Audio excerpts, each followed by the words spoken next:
Hi everyone, it's Wes. I just wanted to let you know that I recently created a course called The Stoic Guide to Happiness, in which I talk about how practices from ancient Greek Stoicism can help us achieve greater peace of mind, and some surprising crossovers between these practices and contemporary psychotherapy. It's available on the audio learning platform Himalaya. For a 14-day free trial, go to himalaya.com/stoic and use the promo code STOIC at checkout.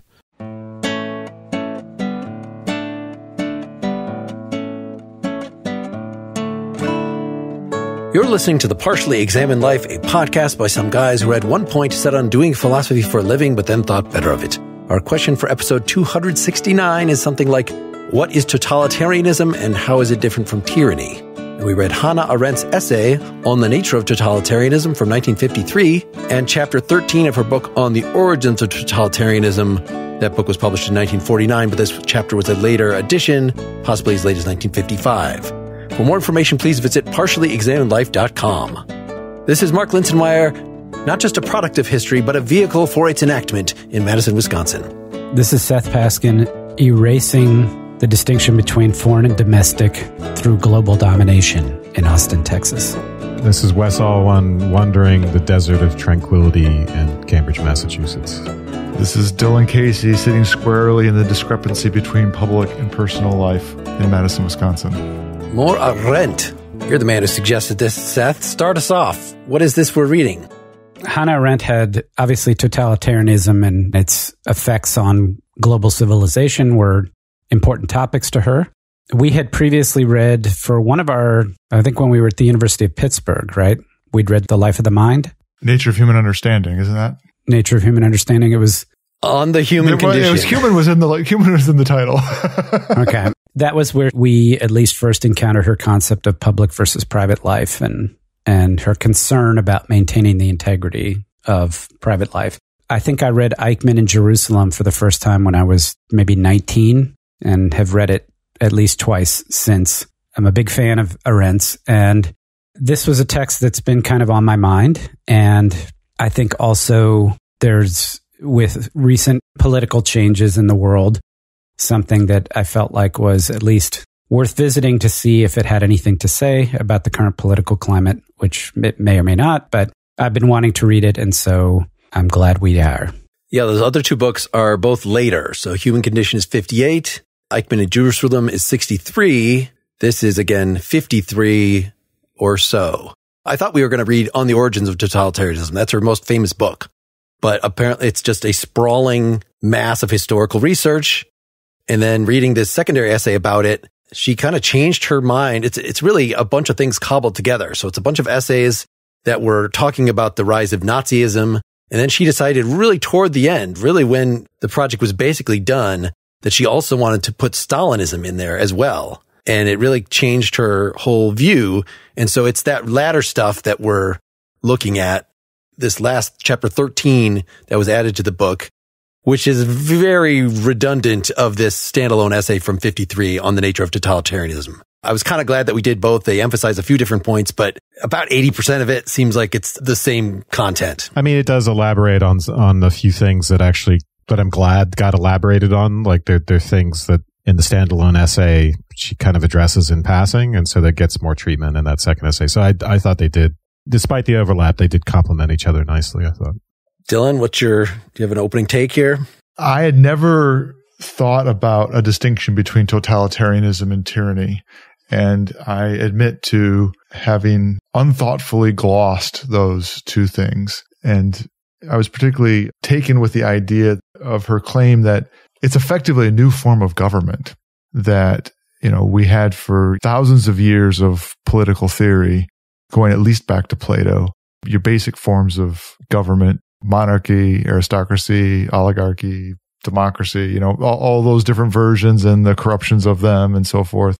But that this form of government, totalitarianism, which has some things definitely in common with tyranny, but is decidedly distinct from it in her analysis, and something particularly modern, enabled by the circumstances of the 19th and 20th centuries. That was very interesting. And I had never thought about that before. Yeah, I think by default, we just think of totalitarianism as a really bad tyranny.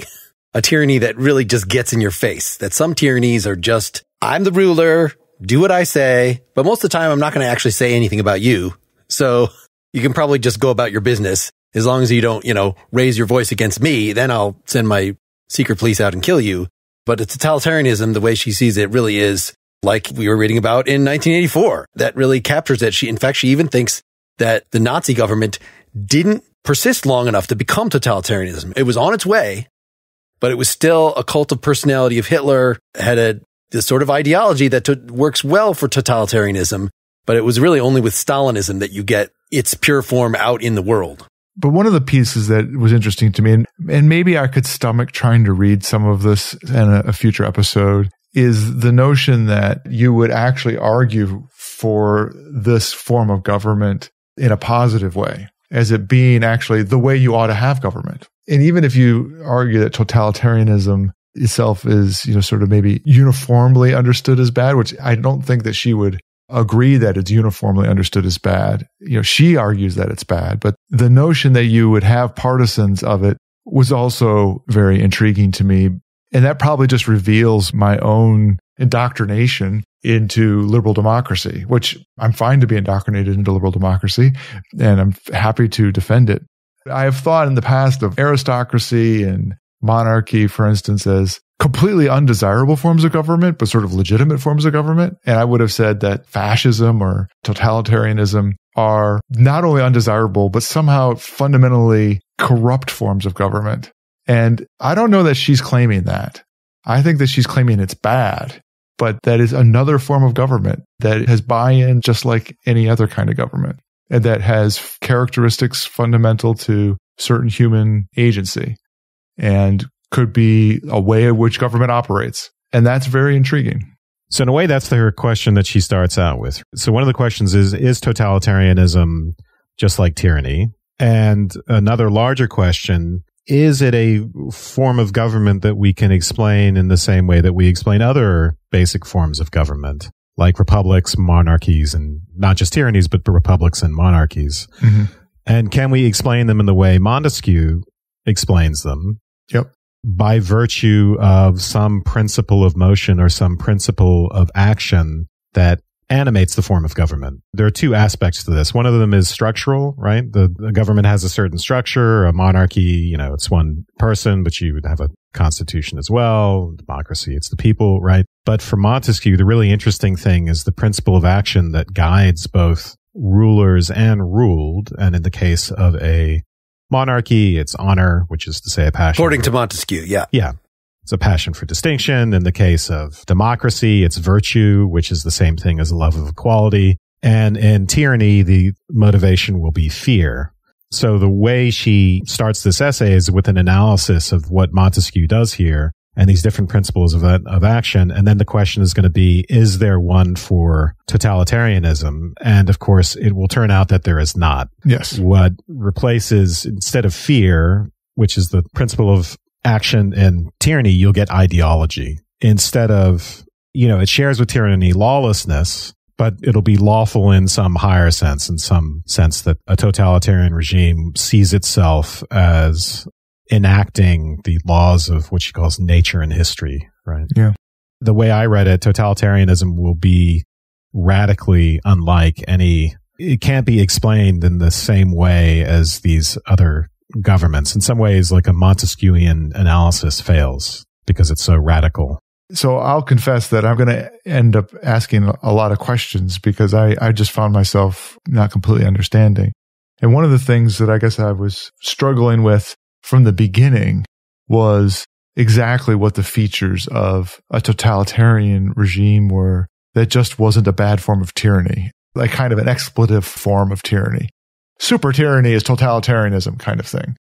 I mean, the end result is that analysis about ideology and that kind of thing. But I was trying to think of like, if I were to do this one is not like the other game with governments, and I would have different boxes. Sometimes it's hard to put them in a box between, is it an aristocracy or is it an oligarchy? Is it a democracy or is it a monarchy because they have a constitution? When do I put something in the box of totalitarianism versus tyranny? I think one of the things straight out of the box, right, is that a tyranny is ruled by the whim of the tyrant. And it's the kind of personal interest of the tyrant that drives things. And then the fearfulness of the populace and the tyrant, which it produces a desire to dominate in the general population as well, which we could get into some of that. But the other difference here is just that she'll say that a tyranny doesn't destroy private life in the same way. It produces isolation and of a sort, not to the same degree as totalitarianism, so that fear can actually still be a principle of action in a tyranny where people might still have some fearful contact with each other, or one might even still be an artist in a tyranny. There can be some space for private life. There can be some space for creative pursuits, even if public life and even if political life is completely corrupted and shut off to you. But in totalitarianism, private life is subject to complete control as well. Yeah, it's obliterated. But Dylan, I think you're right that it's not like she says, we all know what totalitarianism is. It's easy to say what a monarchy is. There is a king. But what is the thing that then she goes on to explain? Because her explanation could just be a description, that there's no traditional distinction between there's this unknown, let's define it. So for instance, certainly it's been characteristic of the Nazi regime and the Stalinist regime that the use of actual murder, even to the point she points out that guilt and innocence become beside the point. You would think that a totalitarian regime is all about finding out who is an enemy of the regime and killing off those people. In other words, just like a tyranny. It's just, again, a more aggressive tyranny. But she says that totalitarianism requires, in order to produce the effect that it needs to on its people, which is to freeze them in place, to keep them from forming social bonds, to keep them from thinking at all, it needs to have this constant, even if you were a loyal subject, you could be at any point picked out and just murdered. And talks about how the Nazis, in figuring out who was going to be the SS officers and who was going to be in the camps, somebody in particular just went through a list of pictures, that it became not a matter of controlling your belief. We want everybody to believe the same thing, which seems to be what's going on in 1984. But actually just, we are going to divide the world according to this racial schema in the case of the Nazis, or a class schema in the case of the Bolsheviks. That's really the word she uses to distinguish from these other things, right? Stalinists. Yeah, I mean, it is under Stalin. That's where she's getting at. But is that really a characteristic of all totalitarian states, that they kill indiscriminately just to solidify their power? Or is that just a particular excess of a particular kind of totalitarianism? I would think you would. How many examples do you have to pick from? Right. Well, I guess that's the question. She's identifying something that she thinks is going to be a serious danger in the future, something that there is a hunger for in modern consciousness that there wasn't there before. This is one of the reasons why this has never happened before in history, is because industrialization, bureaucracy, all these modern things have produced the capacity for a loneliness that was not there before, and the capacity for domination, technologies for domination. There's a lot of reasons why human beings could be more subject to this. And she thinks that it's independent. It's not just a matter of whoever thought of racism, that thing, ultimately led to totalitarianism, or Marx. She seems to think that any ideology, in other words, a philosophy that proposes to explain everything by a simple movement of history, could be corrupted in this way. So it's not a matter of a right or left wing thing. This is an ever-present danger. Is it something that grows clearly to the excess of murdering even those loyal to the cause? Is this something that inevitably might flow out of human nature? That's what she's claiming. I feel like that characterization of the question is not exactly accurate. Let's stop for a sponsor break. Did you know that monotasking is better for mental performance than multitasking? Or that simply cleaning your kitchen can reduce excessive snacking, and listening to happier music can help you think more creatively? These are just a few of the fascinating things I picked up since watching Outsmart Yourself, brain-based strategies for a better you, available from the Great Courses Plus. The lecturer, Dr. Peter Vishton, is an associate professor of psychology at the College of William and Mary, has a PhD in psychology and cognitive science, and he does a great job connecting deep insights from experimental brain science to their impact in everyday activities. And for you PEL cognitive science nerds out there, you'll be thinking about how cognitive science can inform our philosophical thinking about habits, self-control, and our motivations in general. With the Great Courses Plus, there are so many opportunities to learn and feed your curiosity about virtually anything. Speak a new language, learn how to play chess, explore the universe, and so much more. You get unlimited streaming access to hundreds of video and audio lectures from some of the best professors and top experts in their fields. And with the Great Courses Plus app, you can watch or listen on any device, learn what you want, when you want to learn it, wherever you are in the world. We want you to try the Great Courses Plus for yourself. We know you're going to love it. Right now, our listeners can get this exclusive offer. Go now to thegreatcoursesplus.com/PEL to get your free trial, and our listeners will also get 20% off the annual membership. You don't want to pass this up, so go now to thegreatcoursesplus.com/PEL. Adam Smith said, "What can be added to the happiness of a man who is in health, out of debt, and has a clear conscience? Over the first you have the most immediate control. For the last you listen to PEL, and for relief from debt, turn to Upstart. Debt is an uphill battle, particularly when you're talking about credit cards. You are not alone in struggling with high interest rates and existential dread looking at your statement each month. Upstart can help relieve that anxiety and give you a path to credit card debt freedom. Unlike other lenders, Upstart looks at more than just your credit score, like your income and your employment history. This means they can offer smarter rates with trusted partners. It only takes 5 minutes online to get your rate up front for loans from $1,000 to $50,000. Funds can be received in as little as 1 business day after acceptance. Find out how Upstart can lower your monthly payments today when you go to upstart.com/PEL. That's upstart.com/PEL. Don't forget to use our URL to let them know we sent you. Loan amounts will be determined based on your credit, income, and certain other information provided in your loan application. Upstart.com/PEL. Are you unhappy with your smile? You don't have to be. Thousands of people have used Candid, the clear, comfortable, removable, and practically invisible aligners to help straighten their teeth, and now they love their smile. Cameron S., for instance, says once she started using Candid, it completely changed her life. She started going to the gym more, she started eating better, she even had better dental hygiene. Her goal for her wedding was perfect teeth, and Candid got her there. Candid is here to help straighten your teeth so you can fall in love with your smile, too. Your treatment is prescribed and closely monitored remotely by a licensed orthodontist who's an expert in tooth movement. You'll have the same quality of care you'd get from an in-office orthodontist from the comfort and convenience of your own home. With Candid, the same orthodontist who created your plan is with you from start to finish, so you'll never have to wonder how you're doing. The average Candid treatment is just 6 months. You'll start seeing results way before then, and it costs thousands less than traditional braces. So become your best you. Start straightening your teeth today. Right now, you can save $75 on Candid Starter Kit. Go to candidco.com/PEL and use promo code PEL. That's candidco.com/PEL, code PEL. Take advantage of this limited time offer to save $75 on your starter kit. candidco.com/PEL, code PEL. And we're starting with the standalone essay, right? Starting with the standalone essay, this is page 333.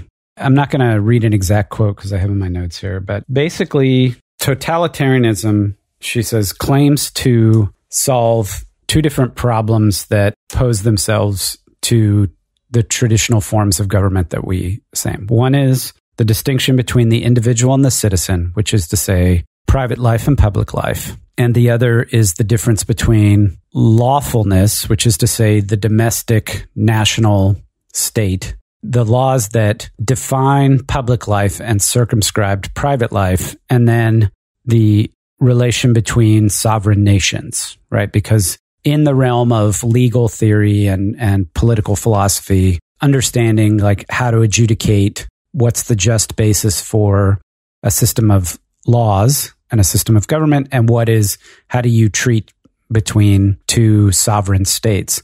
And her claim is that totalitarianism solves this problem first by aspiring to global domination and rule. So to erase the notion of state versus state by aspiring to global domination where there would be no states or a state, however you prefer to see it. And then the second is through the total domination of human beings. In other words, obviating the ability to have a private life.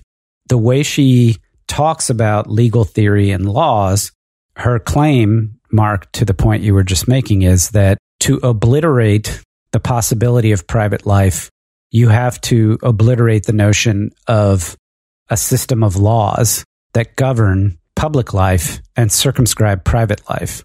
And the way you do that is through, as she calls it, lawlessness, which is to say, totally arbitrary. There's nothing that tells you what the right way or the wrong way to be a public participant or a citizen of the state is, and then gives you the freedom to go explore your individual. It's totally arbitrary. The system requires simply that you either be a perpetrator or a victim, and it's completely arbitrary on any given day, even to which role you are assigned.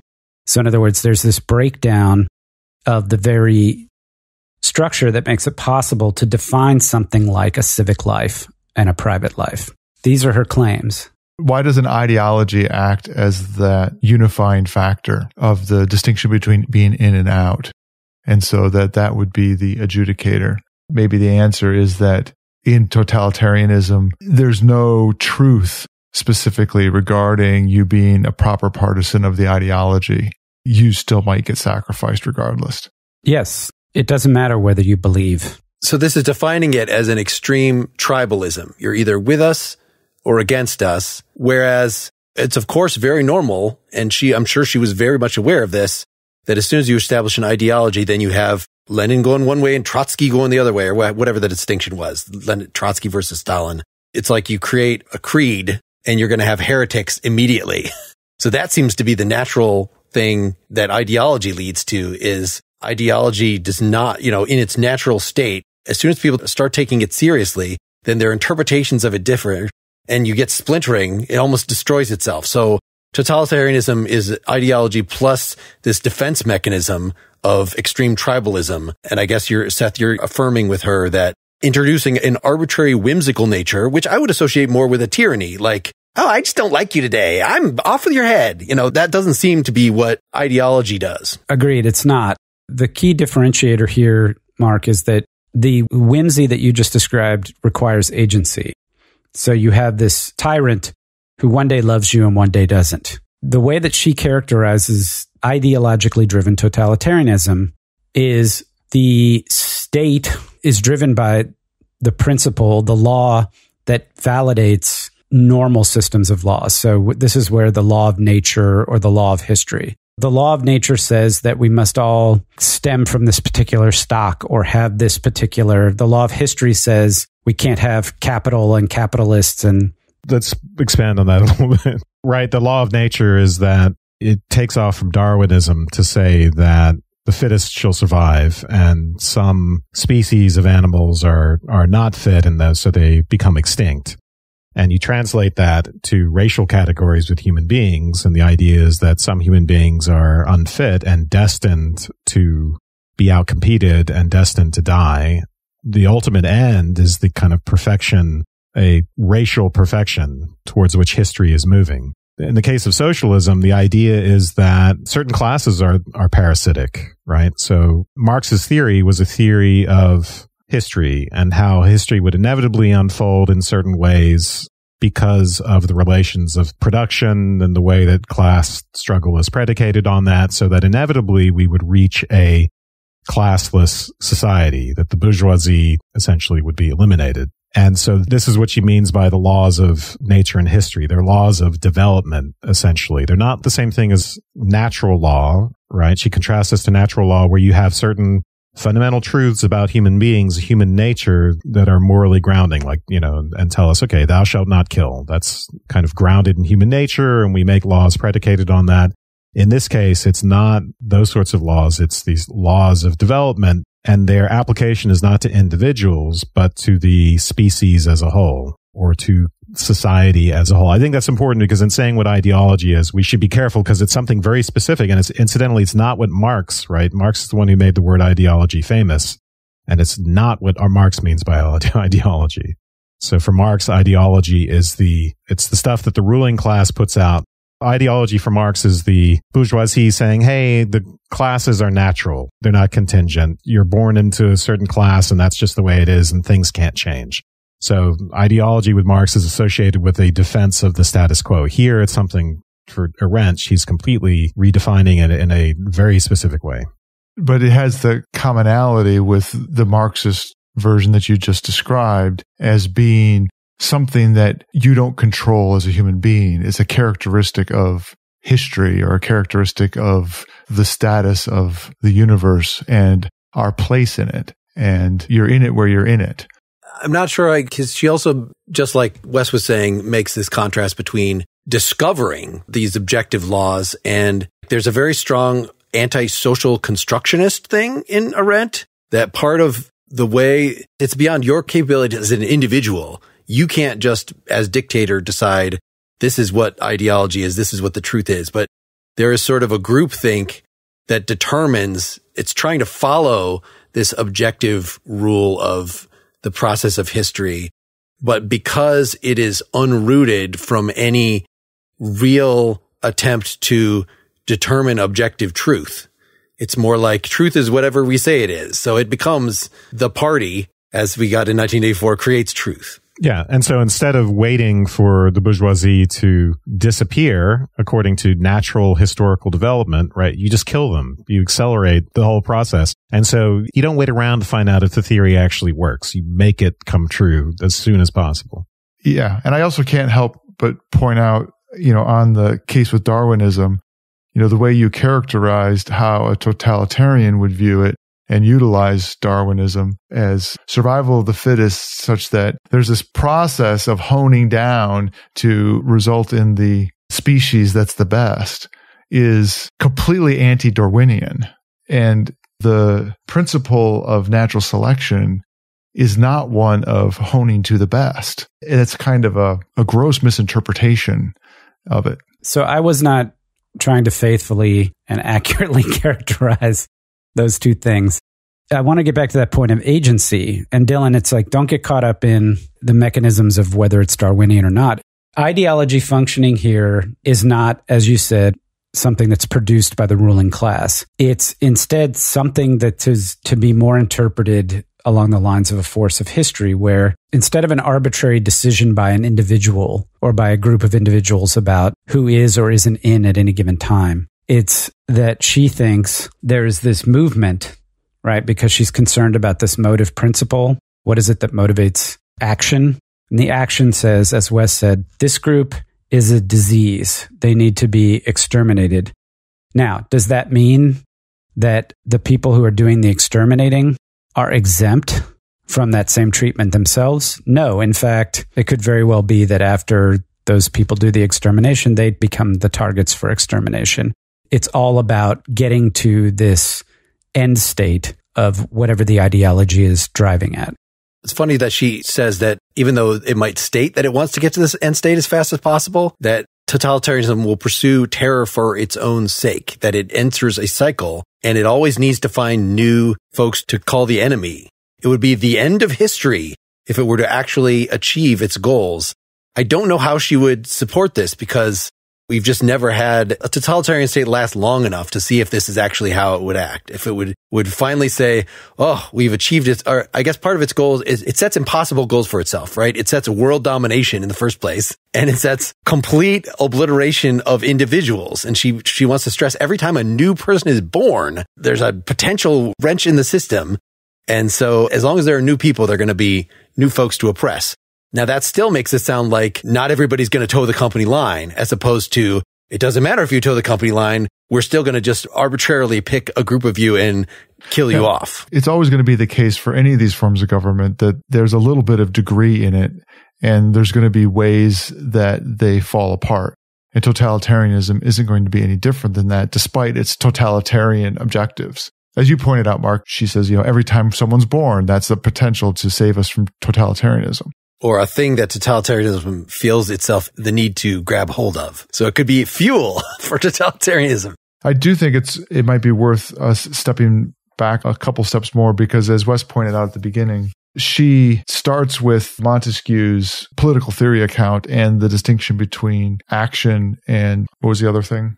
Well, there's the structure of governments, and then there's the principle of action or the principle of motion. The principle of action, yeah, that's what I was thinking of, the principle of action and the structure. So, the structure being, the rule of the one, the rule of the many, the rule of the few, and then the principle of action behind them. And we summarized it, but it seems like we ought to turn back to that a little bit, because this idea of there being, of the characteristic distinction of totalitarianism with regards to principle of action or lack of thereof is important. Yeah, I think it is. It'll also help us explain what loneliness means, for instance, what isolation really means. And one of the things she's doing in the beginning is she wants to understand whether totalitarianism is rooted in the human condition and certain fundamental experiences in the way that the other governments seem to be, or at least the lawful governments. So, for instance, in the case of monarchy and democracy, they are reflective of two fundamental intuitions we can have as human beings in the world about the nature of status. One is that it's just a matter of birth. It's kind of, in a monarchy, you come to believe that status is by nature, let's say. And the other is, in a democracy, you think, well, that's just a contingent. It's not by nature. And actually, we are all equally valuable. And we are also inherently equal in another sense, which is that the concerted action of a group is where real power lies. And the power is with the concerted action of a group of people, not with any one individual. And our individual power is in a way mutually limiting. So these are both principles that can be a foundation for lawful governments, right? A monarchy and a democracy can both be constitutional governments with laws that regulate cooperative public life, but also carve out space for a place that the law can basically doesn't touch. Your private life, where your individual destiny unfolds without government interference. There's a place for spontaneity. There's a place for freedom. Both of those intuitions can ground the kind of government that does that. And they also ground the kind of society in which there can be genuine connection between human beings, because for her, those social connections are built on our capacity for cooperative, concerted behavior. I mean, what it means ultimately to be lonely, and this will be important later on for totalitarianism, is to be shut off from that life in which concerted action with other people is possible. So tyranny is our first hint of what all that means, because in tyranny, you get, for her, fear will amount to a kind of anxiety of loneliness. It's fearful because to be lonely is more than just the bad feeling like, oh, I feel lonely. It's powerlessness. Like, your intuition is that if I am lonely, if I am cut off from other people, I am actually impotent. And the reflexive desire that comes out of that is the desire to dominate. It's the tyrannical desire is produced by that feeling. I thought she made a distinction between inability to actually enact change through group association, which a tyranny is going to smack you down if you do that, and an inability to even converse. Totalitarianism, like if we think about 1984, it really does not want you to have personal relationships of any sort. And because we are social beings, that actually, if you can get rid of personal relationships, then you get rid of thinking altogether. Like, you don't think on your own. Yeah, I was describing tyranny, not totalitarianism. Yeah. So totalitarianism will transcend that. Because it's not just about the desire to dominate. And that's the interesting thing. It's not fear and the desire to dominate in totalitarianism. That's a counterintuitive conclusion we're going to get to. I guess I was just wondering whether just tyranny, not totalitarianism, is actually to the point of lonely. Because, again, the tyrant is just like, don't come after me. If you're not coming after me and you're giving me your fealty and your taxes, then there's still room for a private life in that. She uses the phrase anxiety of loneliness and radical isolation for a tyranny. But she does, qualify that later on to say there can still be fearful, she calls it fearful contact between people in a tyranny. And in the other chapter of the book, I think it's a little fuzzy on this, because it does seem like there's plenty of room in a tyranny for a private life and to be an artist, to be, homo faber, right? The kinds of things that totalitarianism eliminates. There's room for those things, even though loneliness is a factor now and fear is a factor. And those two things are related, right? The reason for the loneliness is the prevalence of fear is the mechanism for controlling the society. And even though there are those connections in spite of fear amongst people in a tyranny, it's that in spite of that is telling. It's sort of the natural activity of human beings that is going to overcoming the instruments of tyranny. But that fear is what's driving it. I mean, that's why it feels, it sort of instinctually feels like it's on the spectrum with totalitarianism, is the way in which fear is the instrument. And it becomes this kind of question of when this qualitative change is happening in totalitarianism, where there's no longer this room that somehow fear and the obliteration, the strangulation of the private life into something close to obliteration ends up transforming a tyranny into totalitarian regime, but something that has importantly different effects and modes of operation. Well, it's a matter of who you're afraid of. Are you afraid of everyone? Then, because your own kids are going to rat you out to the state, to the secret police. We need to take another break. St. John's College is the nation's great books college, where students of all ages can learn from classic works by Plato, Austen, Baldwin, Shakespeare, Morrison, Mozart, and more this summer. For intellectually curious high school students, the St. John's Summer Academy is a hands-on pre-college program that helps students hone their reading, critical thinking, and discussion skills with engaging workshops and off-campus excursions in Annapolis and Santa Fe. The week-long Summer Classics program for adults in Santa Fe is driven by the spirit of lifelong learning. Grounded in timeless ideas and driven by lively conversation, explore timeless works of fiction or nonfiction, poetry, science, the arts, or philosophy. Learn more about online and in-person summer programs at sjc.edu/summer2021. You want to give to charity, and you want your donation to make the greatest impact. Did you know, however, that where you give can make a bigger difference than how much you give? Relatively few charities have high-quality evidence of their impact. GiveWell.org looks at rigorous academic studies of charitable effectiveness and offers recommendations based on proven results. For over 10 years, GiveWell.org has conducted extensive research of charitable organizations, currently at 20,000 hours annually, and selects a small set of the highest impact evidence-based groups. They then provide that list to you and make giving to those projects easy through their web portal. Over 50,000 donors have given more than $750 million through GiveWell, saving 75,000 lives and impacting millions more. Donors choose GiveWell because it publishes its research for free and doesn't take a cut or charge fees. Because I know and trust GiveWell, I donate to their Maximum Impact Fund and let them decide where to allocate the funds. This is because I don't have the time or expertise to research where I can make the most impact and wouldn't think of critical issues like malaria prevention or treating parasitic worm infections.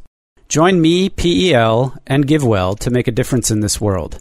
If you've never donated to GiveWell's recommended charities before, you can have your donation matched up to $1,000 before the end of June or as long as matching funds last.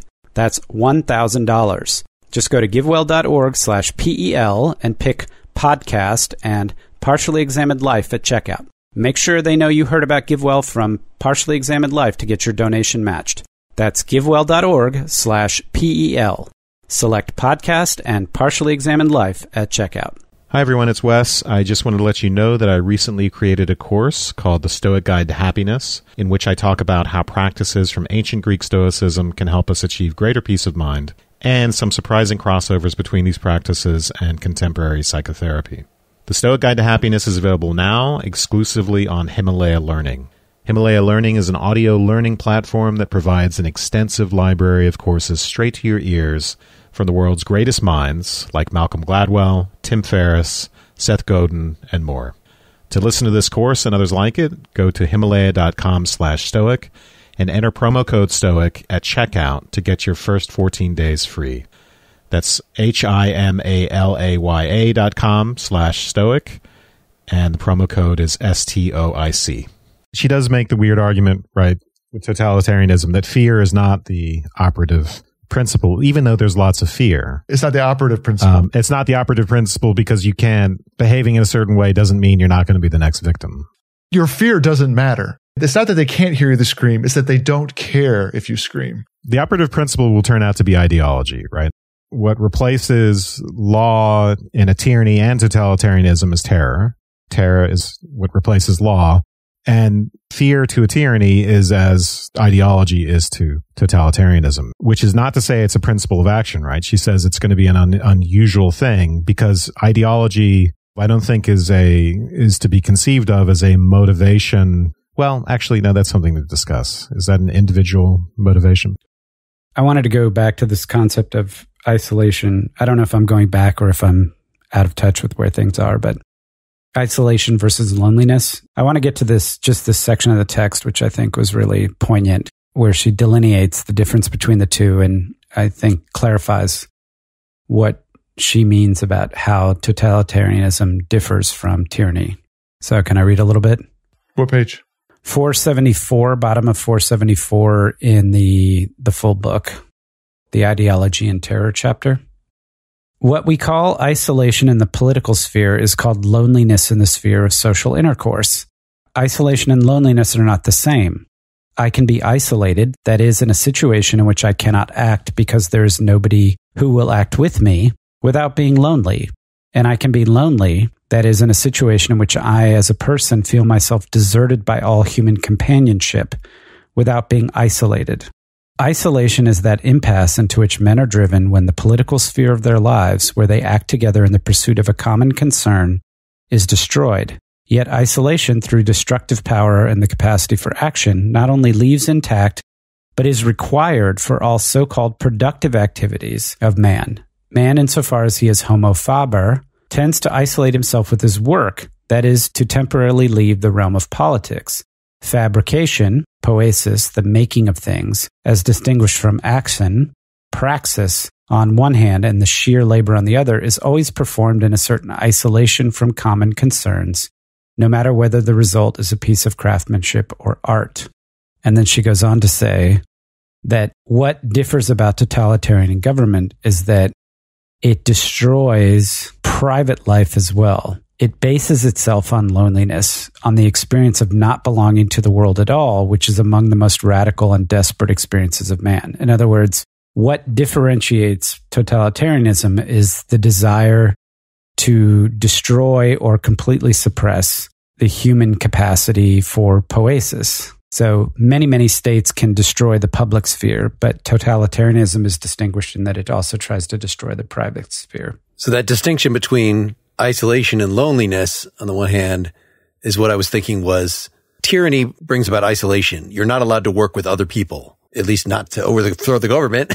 You're not a citizen. You don't act as in cooperative efforts as a citizen. Yeah. There's no public life. Right. Exactly. Because we're basically lawless. It's only the whim of the monarch on any one time.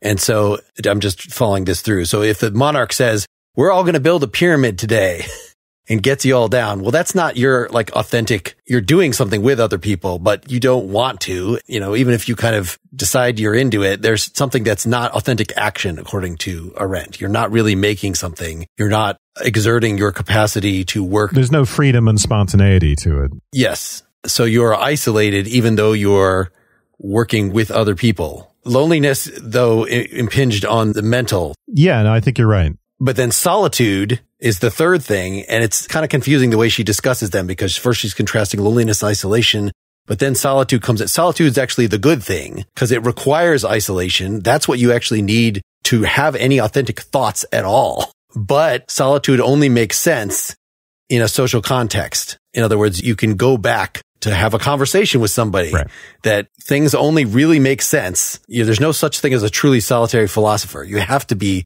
talking with other people at some point or else you'll go freaking nuts. If you think that you're just purely reading off of nature and producing your philosophy, that is exactly the kind of thing that she's going to warn against. That isolation pushing you to loneliness. If you try to think in that situation, you don't end up getting other points of view that would cause you to think twice, that would cause you to rethink your initial conclusions. And so you can become a total fanatic. I'm glad you brought this up, Mark. There's a really poignant passage on page 476 about solitude that I think really captures what you're driving at. In solitude, in other words, I am by myself together with myself and therefore two in one, whereas in loneliness, I am actually one deserted by all others. Loneliness in her mind is a certain kind of loss of self. You can be in solitude and lose your relationship with others in the public sphere or the civil sphere. But what's required is this ability to be in relation with yourself, reflective, self-reflection, solitude. And if that's removed, ahead of you is madness, right? Loneliness is literally being divorced from yourself in the sense that it's rendering your capacity for self-reflection moot. And that's intolerable. There's this kind of dynamic between being in solitude and 2 in 1, being able to talk to yourself, being able to be reflective, but always being able to come back from that, as Mark said, and to be able to talk to someone. And if you can't do that, then you can't even be an individual in a sense. The way she puts it is you become whole again. You go off by yourself to think and you become 2 in 1. And then you are restored to the company of others and it restores your identity. You become whole again in the company of others. So there's this interesting dynamic. But what she'll say is that loneliness is the essence of totalitarianism. And she is going to connect that to what she calls uprootedness, which she sees as, that's the curse since the Industrial Revolution. And she connects it to the breakdown of political institutions and social traditions. She doesn't go into a lot of, or to any detail, I think, about what all that means, but we can see how she's giving us a theory here of why totalitarianism would have come about in the 20th century, what were the conditions for it. And I think we can say fundamentally there's certain social conditions were created in which loneliness is a more predominant factor in societies than it ever had been. Yeah, what she says specifically there, Wes, is about uprootedness means to have no place, but she connects it to superfluousness, which is to be of no use. I want to make a parallel between what I was just saying about whether it's the party or the tyrant says, we're all going to go build a pyramid together. Like that seems like you're acting together, with the party saying, let's all think together. In other words, let's think according to the ideology. That there's something about those experiences, even though you're technically with other people, doing things or thinking things, saying things with other people, you're having conversations with other people, but yet you are exactly like the person who is isolated and goes nuts, because this is the nature of ideology, is that, I just want to really get this out before we are done with the first half here, is that an ideology, again, is a total explanation for things, whether it's everything is explained by race, and the superiority of some races over others, or everything is explained by class struggle. We can even think of some other potential totalizing ideologies. Normally people use religion for something like that, but she doesn't focus on that in any of these. At least those haven't been the dangerous ones. Religious fanatic, those words tend to go together. And in fact, these ideologies make these secular things into something like a religion, a very harmfully held, dogmatic, terrible religion. Yeah, so the way she puts it is that ideologies are these grand theories, right? They have found the key to the explanation for all the mysteries of life in the world, past and future, and basically you don't need experience. It's independent. She calls it the arrogant emancipation from experience and from the need for inquiry and curiosity. And I think if we want to say why that's appealing to people who are isolated or in an atomized society, as she puts it, it's because ideology suggests that you are also emancipated from the need for genuine contact with other people. There's these two things go together. And genuine reflection. Right. But basically, contact with other people, it requires cooperative behavior within a moral framework. It requires tolerating difference and disagreement. She doesn't go into this, but this is my interpretation of it. And there's something satisfying in ideology about achieving a fantasy of that just through ideological conformity, so that it is a kind of oneness, right? She talks about it kind of terra binding everyone together tightly as if you were just one person. Yep. But it's, it's not real togetherness, obviously. It's the clarity of having no crack in your vision of the world based upon your experience or recognizing other individual experiences. Mm-hmm. There's a supreme unity to it. And clearly there is a social motivation within to get you to conform, that once you realize that the bourgeoisie are destined to die off, then if you flinch from actually murdering them yourself, you're a coward, right? That's the way she puts it. And the same goes with the Nazis, that there is supposed to be the tyranny of logic, which of course doesn't mean like, I've considered all the relevant facts out there and I'm computing, it's not that kind of logic. It's the kind of logic where you have one premise, and because it's a totalizing premise, everything is supposed to follow from that. And if you flinch from that, so this is exactly what, I don't want to get too political, right? Maybe this can be something we talk about in the second half, but it made me think back to our Ayn Rand episode where she basically A equals A, which is supposed to be sort of a symbol for there are certain things to be true, like you will your own self-interest. And so because you will that end, you also implicitly will all the means to that. And if you don't recognize that, if you don't live in a self-consciously selfish way, then you're being irrational. And now the truth is that I do want to, thrive, but then these other people are also seem to have legitimate claims, but according to the objectivist, all that is just you being weak-willed and other people are trying to impinge on you with their selfishness and you're letting them. That if you really are consistent, if you're logical, then you will pay attention to that initial self-evident premise of just being an individual, that you have a self-interest that is your desire to further, and you will just go with that sort of. You have to live in a society, of course, but it all becomes a matter of calculation on how to maximize that interest based on the situation you're in.